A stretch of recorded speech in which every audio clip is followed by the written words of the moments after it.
일어나셔서 교독하겠습니다. 에베소서 2장 1절 말씀 제가 먼저 읽습니다. 그는 허물과 죄로 죽었던 너희를 살리셨도다.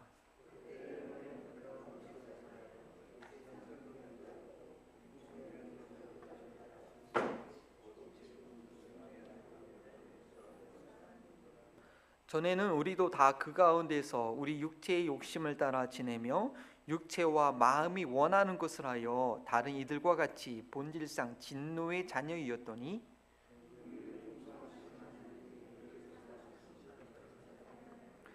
허물로 죽은 우리를 그리스도와 함께 살리셨고 너희는 은혜로 구원을 받은 것이라.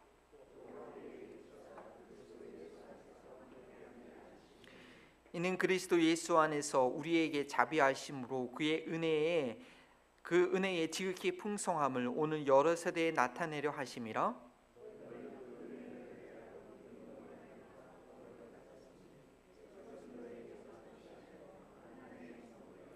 행위에서 난 것이 아니니 이는 누구든지 자랑하지 못하게 함이라.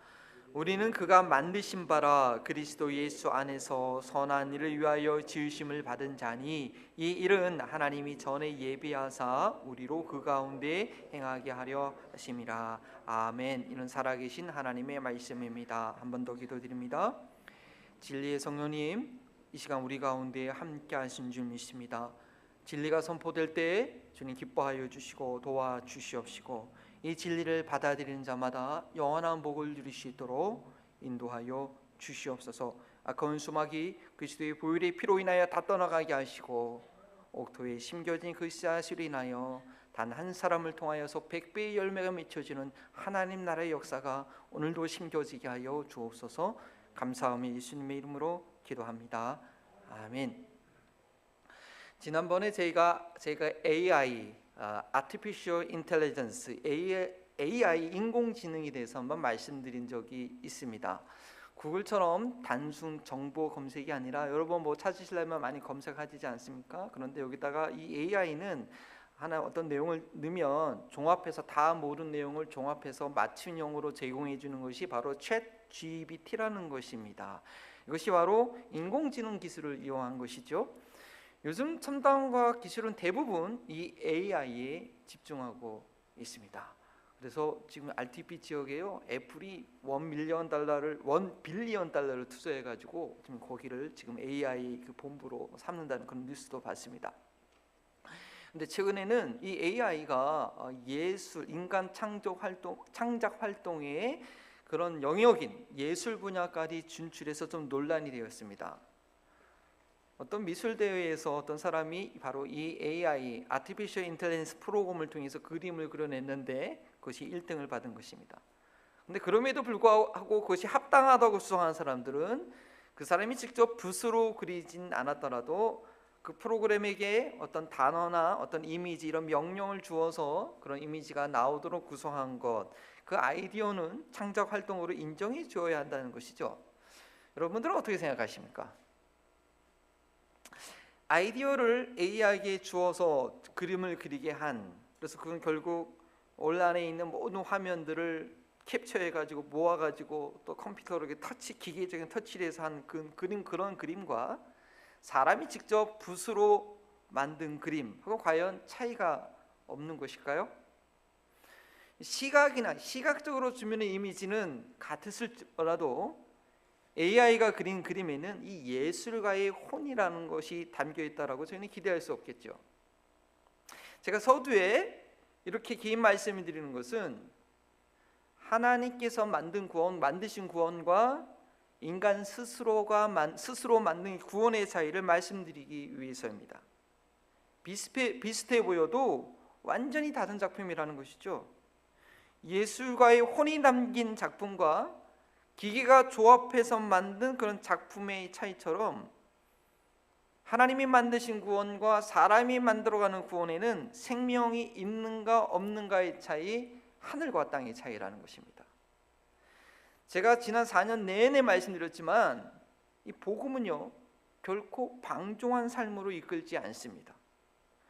인간의 선행으로 구원받을 수 있는 것이 아니라고 해서 선한 삶과 전혀 상관없이 살아도 구원받을 수 있다고 보장을 주는 것이 복음이 아니라는 것입니다. 복음으로 인하여서 하나님께서 친히 만드신 구원은 이 세상의 어떤 교육과 철학과 문화 예술이 꾸며낸 그런 상과는 비교할 수 없는 바로 무엇이 담긴 생명력이 충만한 선한 삶을 창조한다는 것입니다. 사람들이 생각해내고 애써 만들어낸 구원이 인간의 선한 행실, 양심을 따라서 착하게 사는 삶, 그 양심이라는 것도 뭐 자기 기준이죠, 그죠? 그것이기 때문에 그것과 구별되는 하나님께서 만드신 구원은 인간의 행위나 인간의 선에 근거하지 않고 하나님의 은혜에 근거한다는 거 맞죠? 그런데 그 생각이 너무나 지나쳐가지고 하나님께서 만드신 이 구원의 모습, 그 결과가 지극한 선이라는 것을 아예 생각조차 못하는 경향이 있다는 것입니다. 오늘 에베소서 강의 세 번째 시간, 구원에 관한 세 번째 시간입니다. 에베소서는 총 6장으로 되어 있는데 1장과 2장은 구원, 3장과 4장은 교회, 5장과 6장은 사명이라고 볼 수 있습니다. 그래서 각 주제를 4번에 걸쳐서 설명드릴 예정인데 오늘은 구원에 관해서 세 번째 말씀이고요, 바로 구원의 은혜가 무엇인지 말씀드리기 원합니다. 1장에서는 처음에 구원하시는 삼위일체 하나님, 그리고 그 구원이 교회를 통해서 어떤 능력으로 나타나나 말씀드렸는데 그 삼위일체 하나님의 행하신 구원, 그 온 만물을 충만케 하신 그 구원의 은혜가 무엇인지 여러분께 증거합니다. 인간이 흉내낼 수 없는 하나님께서 베풀어 주신 구원이 무엇인지 이해할 뿐 아니라 감격과 그 기대가 넘치게 되기를 바랍니다. 그래서 저희가 예배 드릴 때마다 임내송으로 드리는 은혜로다 이 찬양이 더욱더 마음으로부터 드려지게 되기를 바랍니다. 인간이 만들어낸 구원이 아니라 하나님께서 진행하신 구원은 그 시작과 과정과 그 결과 그리고 그 영향력이 확연히 다릅니다. 오늘 말씀의 주제는 다 같이 한번 읽어보겠습니다.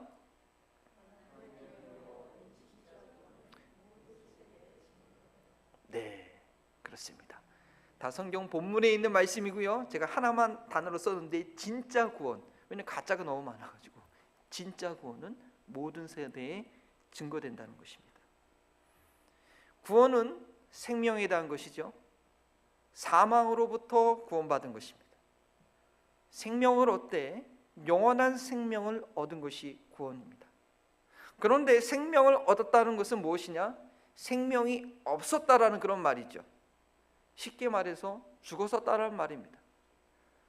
지금 저희가 살아있어서 움직이기도 하고 듣고 여러분처럼 듣고 저처럼 말하고 또 생각하니까 생명이 있는 것처럼 느껴도 그 생명은 곧 소멸될 것입니다.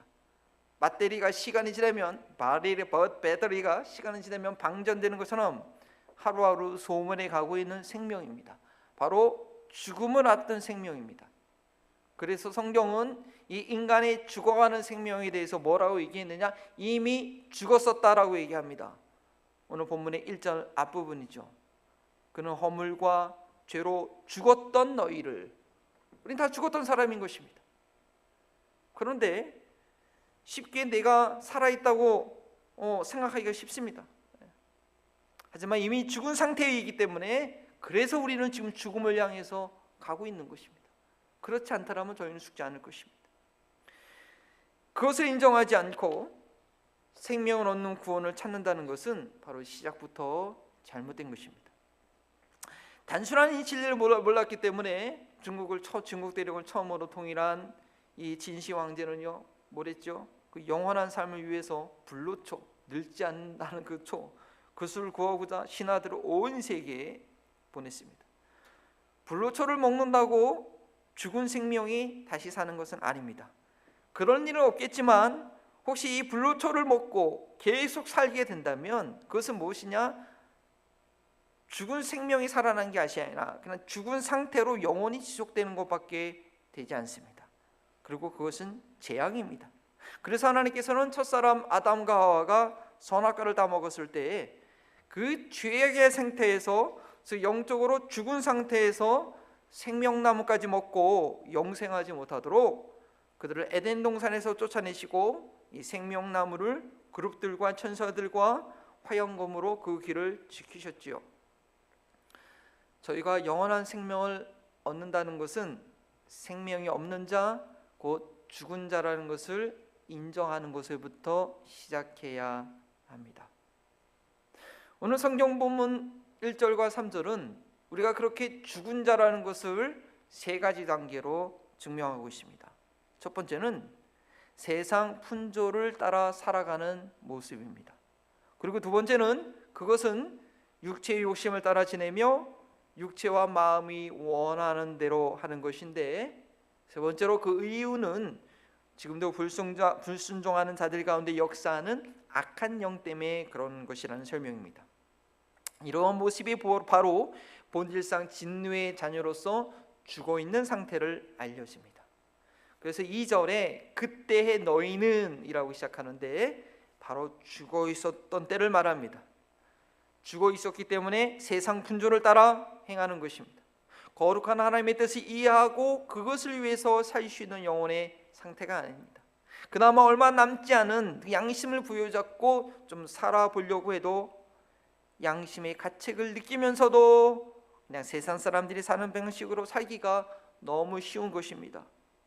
왜냐하면 죽어있기 때문에 그렇습니다. 살아있는 숭어는 물을 거슬려 올라가죠. 자기가 태어난 곳, 그것이 아무리 높아도 물을 거슬려서 막 올라가지만 그 숭어가 죽으면 절대 그렇게 못합니다. 그냥 물결에 따라 휩쓸려 갑니다. 영혼의 본향을 향해 나아가도록 세상의 영향력을 거스르지 못하고 죽었기 때문에 그냥 따라하는 것입니다. 그런데 사실은 그것은 자기 욕심과 정욕을 따라 행하는 것이라고 얘기하고 있습니다. 그래서 3절은 뭐라고 합니까? 전에는 우리도 다 그 가운데서 라고 말합니다. 그 가운데서 행한 것이 무엇입니까? 거룩한 소원이 아니라 육체의 욕심, 그 육체가 지배하는 타락한 마음의 소원을 따라 행하는 것입니다. 이 육체의 일은 무엇이겠습니까? 성령의 열매와 반대되는 것입니다.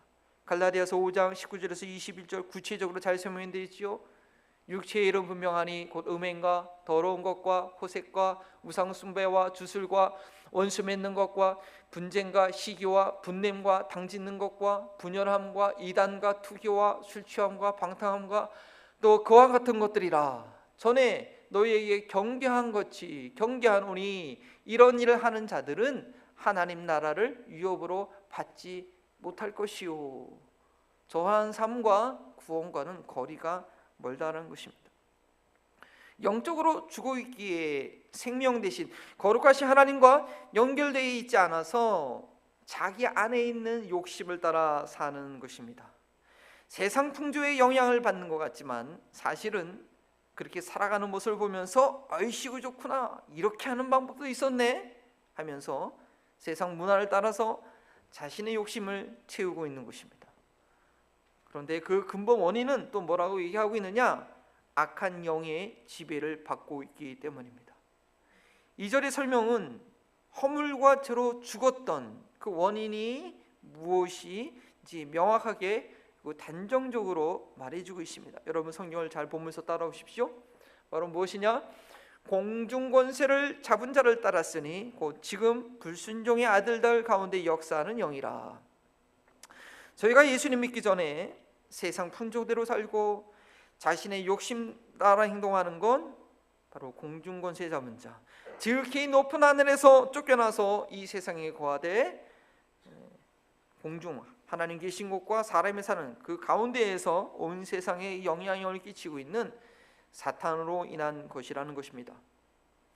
저희가 이렇게 죽은 상태로 태어났다는 것은 앞으로 곧 죽을 몸 가운데 살아가는 그런 분명한 그 결과뿐만 아니라 지금 세상에서 살아가는 모습이, 세상에서 들려오는 소식이, 이 세상이 돌아가는 모습이 바로 죽은 자들이 행하고 있구나, 생명이 없이 살아가고 있구나라는 것을 보여주는 것입니다. 영원하신 하나님과 연결되어 있지 않기 때문에 그 사이를 이가 넘어 틀어놓은 사단의 지배 아래 놓여서 하나님의 뜻에 불순종하며 자신의 욕망과 욕심을 따라 이기적인 삶을 살고 누가 더 그렇게 악하게 살 수 있는지 경쟁하듯이 너나 할 것 없이 치닫고 있는 것입니다. 그리고 그것이 세상입니다. 그러한 세상에서 저희를 건져내신 것입니다. 그럼 하나님께서 저희를 이러한 세상에서 어떻게 구원하셨는지, 죽었던 자에서 어떻게 산 자가 되었는지 말씀드립니다. 주일마다 예배를 드리시고 교회에 등록하신 분이라면 한 번 정도는 들어보실 수만한 그런 내용입니다. 반드시 그 내용을 들으셔야 되죠. 왜냐하면 교회는 바로 이 소식을 위해서, 이 진리를 위해서 세워졌고 이 진리를 전파하고 증거하고 가르치기 위해서 존재합니다. 교회에 오셨다면, 예배를 드리셨다면 이 소식을 듣고 가셔야 되고 예배 드릴 때마다 이 진리가 더 명확하게 이해가 되어야 합니다. 그것은 바로 하나님의 사랑입니다. 그리고 그 사랑으로 인해서 측량할 수 없는 은혜가 부어졌습니다. 그 은혜로 인해서 우리는 그리스도 안에서 하늘에 앉은 자가 되었습니다. 사절은 하나님의 큰 사랑에 대해서 말하고 있습니다. 그 큰 사랑으로 인하여, 그 큰 사랑은 하나님의 긍휼로 인한 것입니다. 하나님은 우리의 연약함은 너무나 잘 알고 계십니다. 깨지기 쉬운 질그시라는 것을 알고 계십니다. 그래서 시편 130편 10절에 이렇게 얘기하고 있습니다. 아버지가 자식을 긍휼히 여긴같이 10절과 11절까지인데요, 여호와께서 자기를 경외하는 자를 긍휼히 여기시나니 이는 그가 우리의 체질을 아시며 우리가 반지 먼지뿐임을 기억하심이로다. 우린 너무나 연약한 질그리신 것입니다. 선을 원하되 행할 능력이 우리 안에 없음을 잘 알고 계십니다. 아니, 선한 것이 하나도 없고 늘 악만 행하는 것이지만, 그것을 알고 계시지만 또한 죄로 인해서 죽었기 때문에 악한 영에 사로잡혀 있는 상태인 것도 하나님은 알고 계십니다. 그래서 5절은 허물로 죽은 우리를 이라고 말하고 있습니다. 그러나 그렇다고 우리에게 아무 책임이 없다는 것은 아닙니다. 야, 너는 죄 가운데 태어날 때부터 죄를 지을 수밖에 없었으니까 그거 어쩔 수 없었던 거네 라고 그렇게 말씀하지 않는다는 것입니다. 인간은 하나님의 존귀한 형성으로 지음받았습니다. 비록 죄로 인하여 타락했지만 자신이 죄인이라는 것을 스스로 알 수 있을 정도의 그런 양심은 남아 있습니다. 악한 세력에게 내 의지를 내어준 자신이 범죄한 것에 대한 책임감을 갖게 되어 있습니다. 하나님께서 인간들이 범죄하는 이런 무기력함과 무능력에 대해서 함량미달이라는 상태에 대해서 너무나 불쌍히 여기시지만, 그렇다고 그런 자격 없는 자를 무조건 그냥 합격시키시는 것은 아닙니다. 그냥 무조건 괜찮다라고 얘기하시는 것은 아닙니다. 너는 죄를 지을 수밖에 없기 때문에 그냥 그렇다라고 받아주시는 것이 아니라는 것이죠. 그리고 그것은 하나님의 거룩한 또는 공의의 성품과도 맞지 않습니다. 그냥 받아준다고 한다면 그건 불법입니다. 세상에서도 그런 것을 인정하지 않죠. 조금이라도 기준에 미치지 않았는데 그냥 합격시켜주면 그거 갖고 뭐 물고 늘어지고 그거 그렇게 아니라고 얘기를 하는 것이죠. 그런데 저희가 복음을 제대로 이해하지 못하고 복음을 제대로 믿지 않고 있으면 세상 사람들보다 더 악하게 맘 놓고 죄의지면서 살게 하는 그런 사이비 종교가 되고 맙니다. 하나님께서 인간의 죄를 용서하시는 것은 어쩔 수 없는 인간의 상태이기 때문에 그대로 용인하시는 것이 아니라 그러한 상태를 불쌍히 여기시기 때문에 그에 합당한 대가를 사람이 아닌 바로 자신이 직접 치르신 희생적인 사랑을 하신 거라는 것이죠.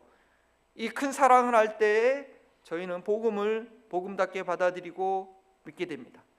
이것이 무슨 말인가 하면 이런 비유로 A는 B다, 이 비유는 A는 B다고 이퀄이 아닙니다. 그걸 통해서 우리가 뭔가를 알게 되는 것이죠. 이런 비유로 설명할 수 있을 것입니다.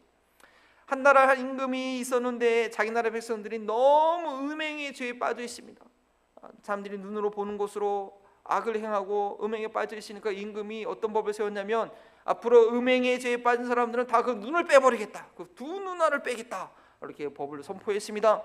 그런데 얼마 안 돼서 누가 음행의 죄를 졌는가 했더니 자기 아들이 그 죄를 지어서 자기 앞에 지금 데려왔습니다. 그러니까 신하들은 임금님 안 됩니다. 앞으로 왕위를 이을 아들인데 그냥 용서해 주십시오. 한 번만 봐주십시오. 신하들은 막 얘기합니다. 그런데 그 임금은 어떻게 생각합니까? 고민에 빠집니다. 아니, 내 아들이라고 봐주면 내가 세우는 법이 무엇이 되는가? 그건 공의가 아니죠. 그렇다고 아들의 두 눈을 빼보려고 하니까 자기 자식인데 너무 불쌍하고 또 그 아들의 장래가 걱정이 되는 것입니다. 고민하다가 이 아버지가, 이 임금이 어떻게 했습니까? 아들의 눈을 빼긴 뺐는데 한쪽만 빼고 나머지 한쪽은 자신의 눈을 빼서 결국 두 눈알을 빼는 그런 공의롭고 사랑의 판정을 했다라는 것입니다. 그렇습니다. 저희가 구원받은 그 구원은 그 십자가의 흔적이 있는, 그 십자가의 사랑이 무엇인지 아는 그런 흔적이 있는 구원이라는 것입니다. 그냥 쉽게 받는 것이 아닙니다. 하나님께서 자신의 독생자를 희생하신 자신과 동일한 본질의 이 성자의 죽음을 그냥 지켜보셔야만 했습니다. 그래서 5절에 그리스도와 함께 살리셨다라고 되어 있습니다. 그리스도와 함께 살리셨다라는 것은 예수님의 구속사역을 함축적으로 표현한 것입니다. 저희를 그리스도와 함께 살리신 이유는 바로 저희가 그리스도와 함께 죽었기 때문입니다. 그리고 그것은 그리스도께서 저희의 죄를 위해서 대신 죽었기 때문입니다.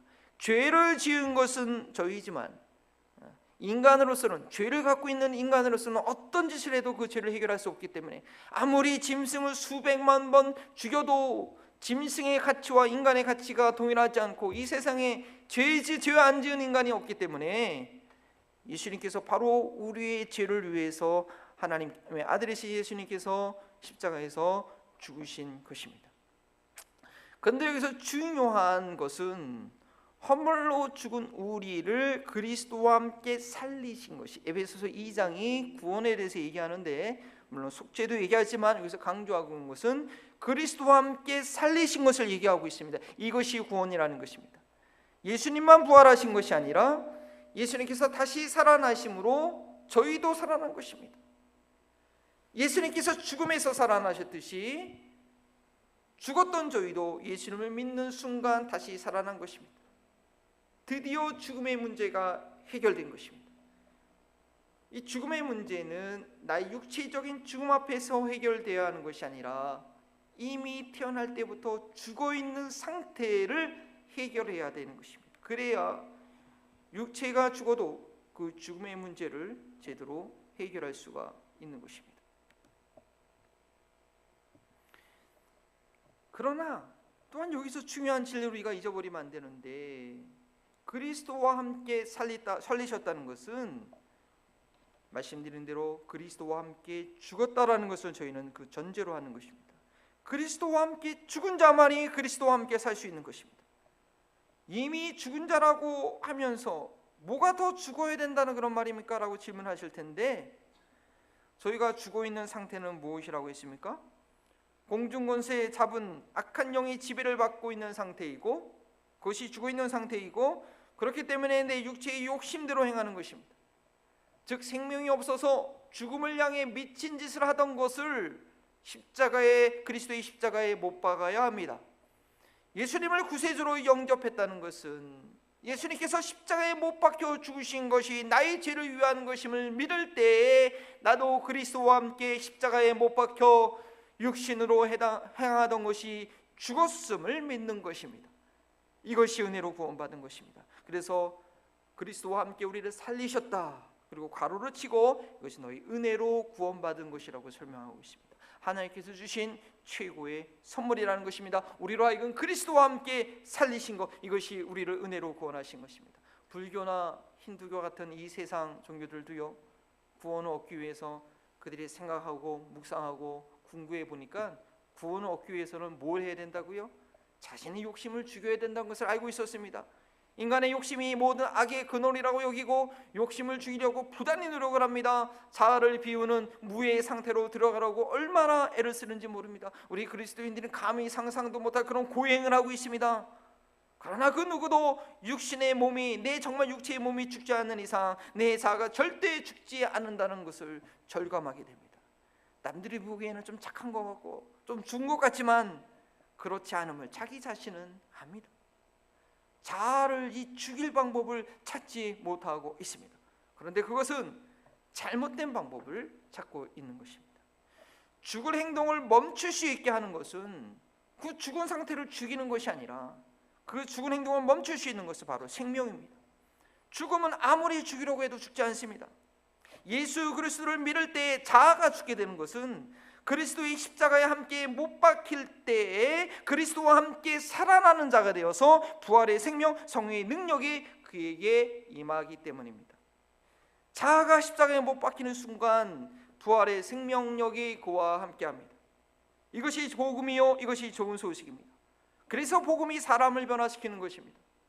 저희는 십자가의 능력, 보혈의 공로를 오늘도 찬양했지만 사실 부활이 없는 십자가는 허무하고 부끄러운 것에 불과합니다.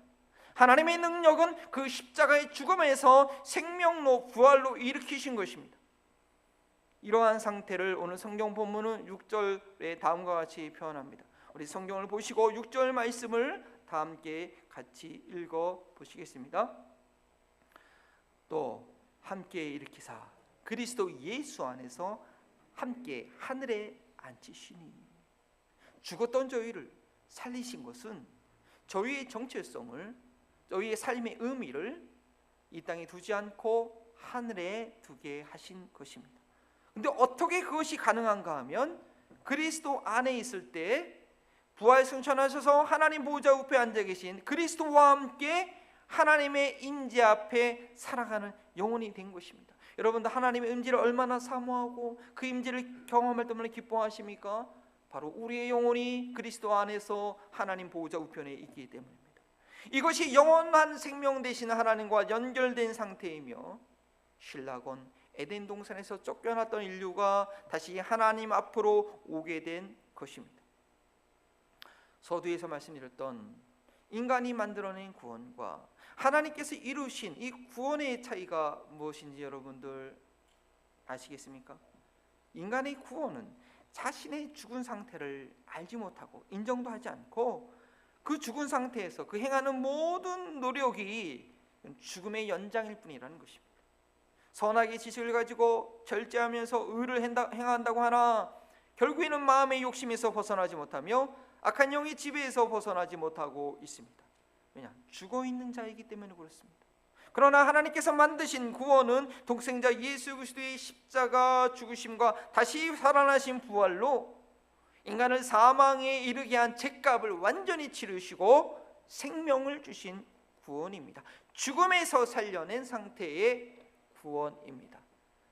이번 트르키예 지진의 그 안타까운 사진 중에 여러분들도 한번 보셨을 텐데 안타까운 사진 하나는 잔해에 깔려서 이 팔만 밖으로 나와 있는 딸의 손을 잡고 울고 있는 아버지의 모습입니다.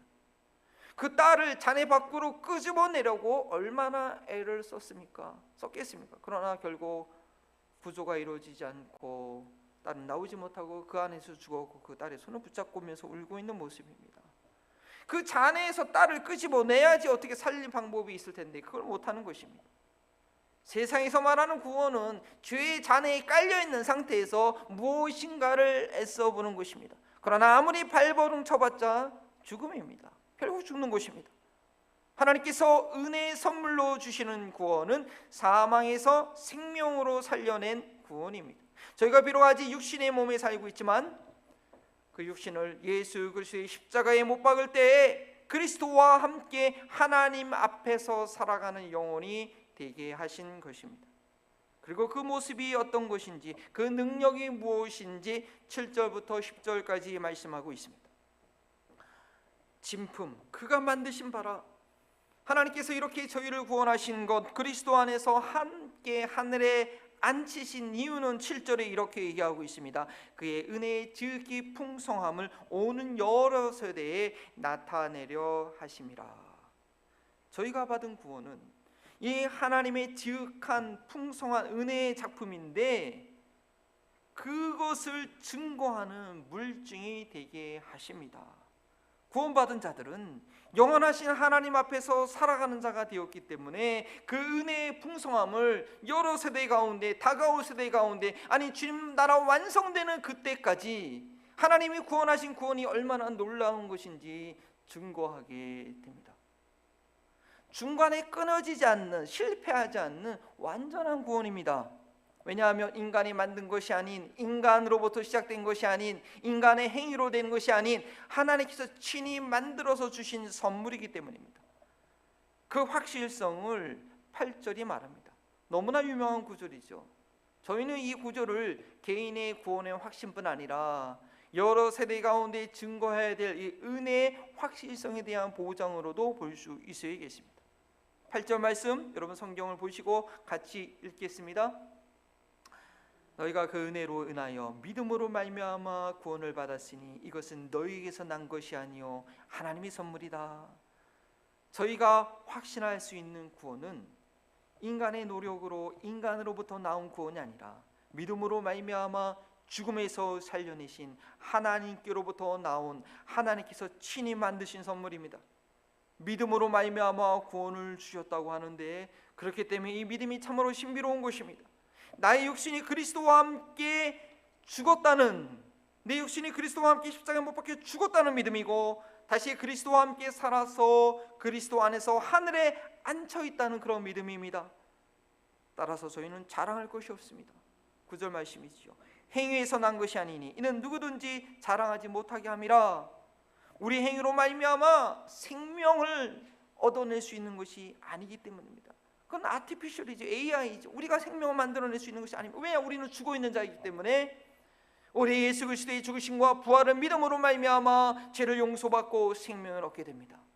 행위에서 난 것이 아니라고 말씀하셨는데, 그렇게 특별히 말씀하신 이유는 왜? 누구든지 자랑하지 못하게 함이라고 하셨습니다.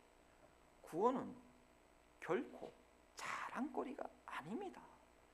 받을 자격 하나도 없는 자가 얻은 것이기 때문에 너무나 황송한 것이고, 정말 그 구원을 인하여서 너무 죄송한 것이고 감격의 눈물을 흘릴 수밖에 없는 것입니다.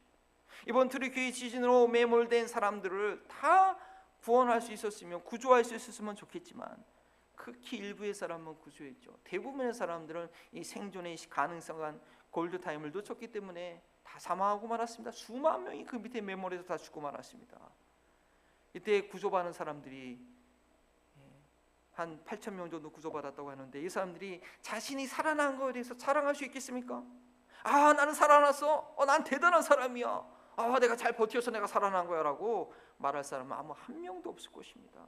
그 나머지 죽은 수만 명에 대한 사람들에 대한 애도, 그 중에서도 자기가 구원받은 것에 대한 감사, 가능하지 않은 상황에서 생명이 연장되었기 때문에 나머지 죽은 자들을 생각하면서 앞으로 살아가야 될 날들에 대한 특별한 각오를 했을 것입니다.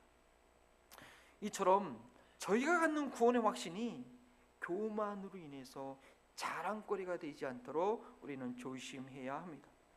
구원은 너무나 소중한 선물이기 때문에, 너무나 소중한 선물이긴 한데, 내가 마치 만들어낸 것처럼 나는 구원받은 사람이 이렇게 자랑할 것은 아니라는 것입니다. 그 선물의 진정한 가치를 아는 자는 그것이 내게 주어졌다는 것에 대해서 황송함과 겸손한 마음을 가지게 됩니다. 그러한 태도가 바로 하나님의 은혜로 주신 구원이 무엇인지 아는 자입니다. 정말 자랑하고 싶다면 단 한 가지 있긴 있습니다. 그것은 우리가 자랑할 만하며 자랑해야 되고 자랑할 수 있도록 준비가 되어야 됩니다. 우리 10절 말씀, 성경을 마지막 구절을 다 같이 한번 읽어볼까요? 10절 말씀을 같이 읽습니다. 그가 만드신 바라 그리스도 예수 안에서 선한 일을 위하여 지으심을 받은 자니 이 일은 하나님이 전에 예비하사 우리로 그 가운데서 행하게 하려 하심이라. 우리는, 구원받은 우리는 그가 만드신 바라. 우리 구원받은 모습은 바로 하나님께서 만드신 거랍니다. 그것이 인간이 만든 구원과 하나님께서 만드신 구원의 하늘과 땅의 차이라고 했죠. 생명이 있고 없고의 차이라고 말씀드렸습니다. 그런데 무엇을 위해서 만드셨다고요? 그리스도 예수 안에서 선한 일을 위해서입니다. 이것이 복음입니다. 내 힘으로 나의 지혜와 결단으로는 할 수 없었지만 하나님께서 나를 어디에서요? 죽음에서 살리셨기 때문에 예수 안에서 모든 선한 일을 할 수 있는 자가 되게 하셨습니다. 어떤 일들은 예수 안에서의 선한 일이 그저 구원받은 영적 상태이고 실제적인 선행을 말하는 것은 아니라고 그렇게 무척 해석하고 싶어 하시는데, 그렇다고 한다면 에베소서 4장 이후에부터의 모든 말씀은 없어야 됩니다. 아무 의미가 없습니다. 구원받은 자에게서 나타나는 삶이 반드시 있는 것이고, 그것이 4장 이후의 모든 내용, 신약에 있는 모든 구조가 그렇습니다. 로마서 11장부터 있고 그 다음에 그것이 적용되는 12장이 있고, 모든 내용이 성경의 기록이 그렇습니다. 그것을 부정하면 믿음의 행위를 부정하는 초대의 교회부터 있었던 이단, 영주주의적 이단 사상이 됩니다. 교회 안에, 개신교 안에 구원파가 되고 맙니다. 경건의 모양은 있으나 경건의 능력을 부정하는 것이기 때문에 저희는 그런 사람들에게서 말할 가치도 없습니다. 그러나 돌아서야 됩니다. 성경은 구원받은 자의 목적, 선한 삶에 대해서 일관되게 증거하고 있습니다. 디도서 2장 14절이죠. 그가 우리를 대신하여 자신을 주심은 모든 불법에서 우리를 속량하시고 우리를 깨끗하게 하사 모여 선한 일을 열심히 하는 자기 백성이 되게 하려 하심이라. 요한일서 3장 14절과 19절이죠.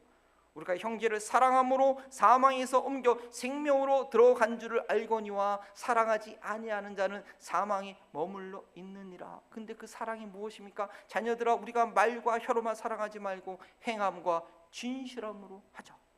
그리고 예수님께서 직접 우리에게 말씀하셨습니다. 마태복음 5장 16절, 너희 착한 행실을 보고 하늘에 계신 너희 아버지께 영광을 돌리게 하라.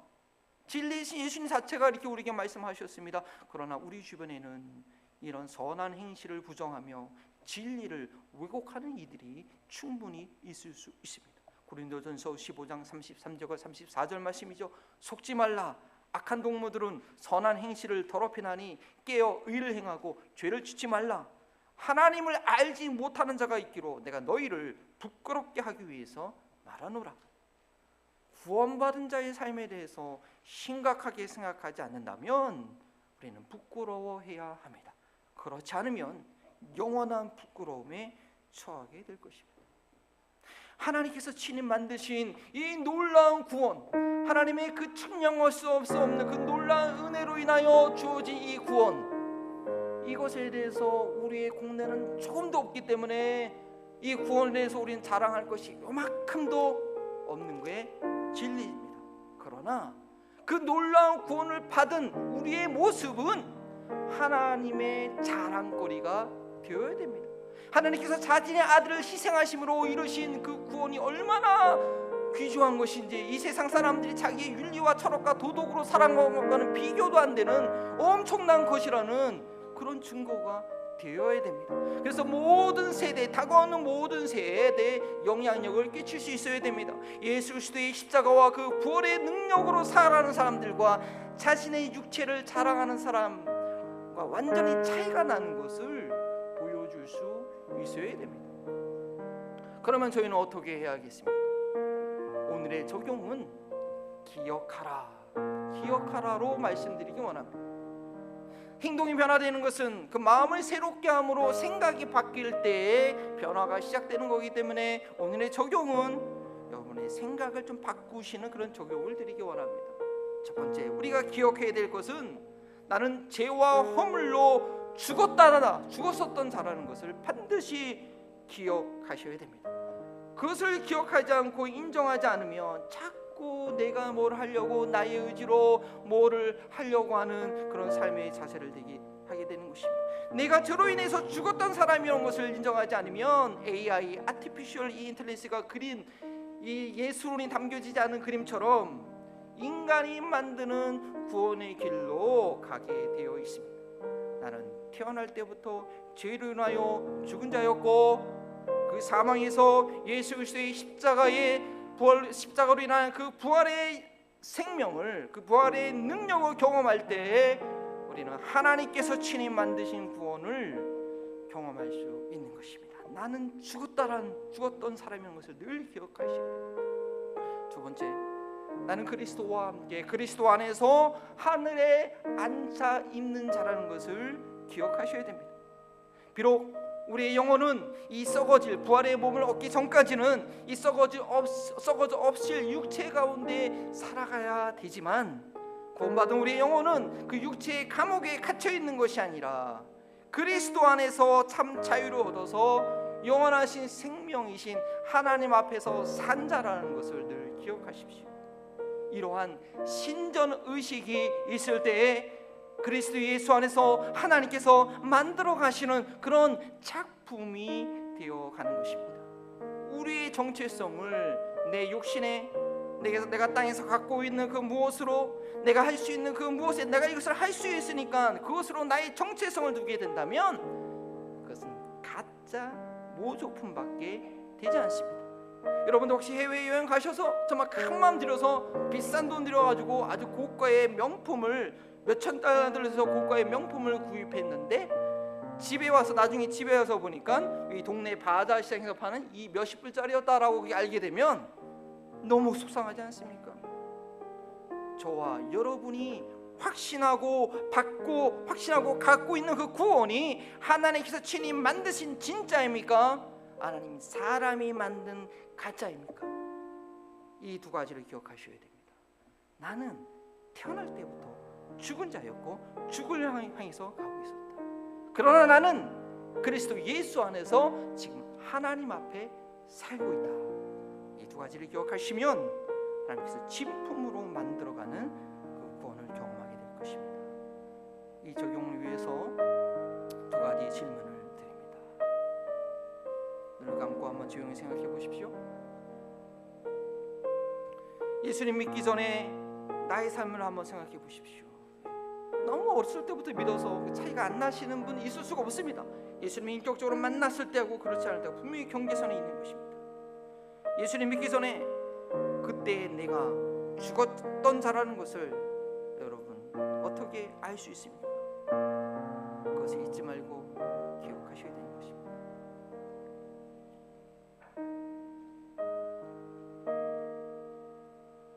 내가 죽었던 자의 그 모습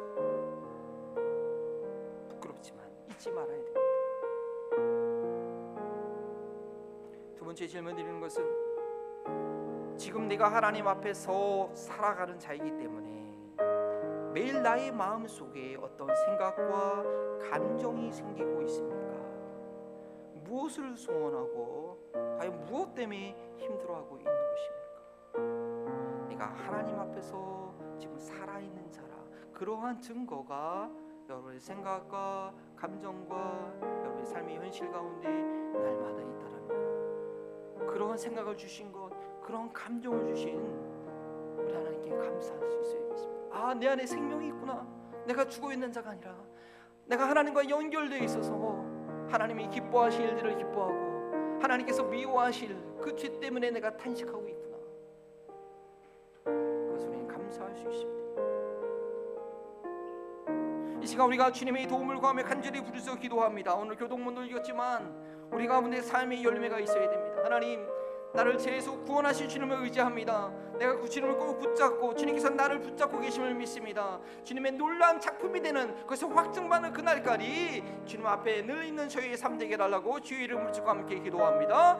주여, 아버지 하나님 감사합니다. 죽었던 저희를, 죽었던 제 동명을 하나님의 증명할 수 없는 놀라운 대로 살려주시니 감사합니다. 아버지, 나를 살려주시니 감사합니다.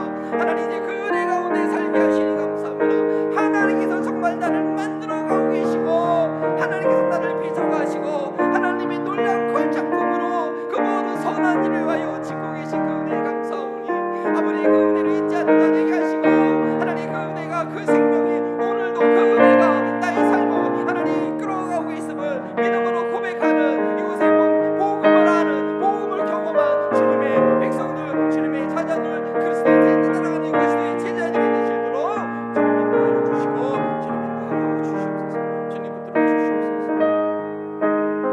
하나님, 나는 죽은 자였습니다. 죽은 나를 하나님이 살리셨습니다. 그 아들 독생자의 피로 나를 살리셨습니다. 아버지, 그 생명 가운데 살아가고 있음을 날마다 감사하는 자 되게 하시고 어떠한 상황에서도 그 나라와 그 일을 위하여 살아가는 그런 감격과 또 그 일을 이루지 못하는 그런 안타까움과 회개의 눈물이 있는 저희를 되게 하여 주시옵소서. 하나님께서 나를 구원하신 것은 하나님의 은혜가 얼마나 놀라운 것인 것을 모든 세대 가운데 증거하기 위함이라고 했는데, 이번 한 주사가 할 때도 나의 평생의 삶이 그런 하나님의 놀라운 작품으로 증거가 되게 하여 주시옵소서. 감사하며 예수 그리스도 이름으로 기도합니다.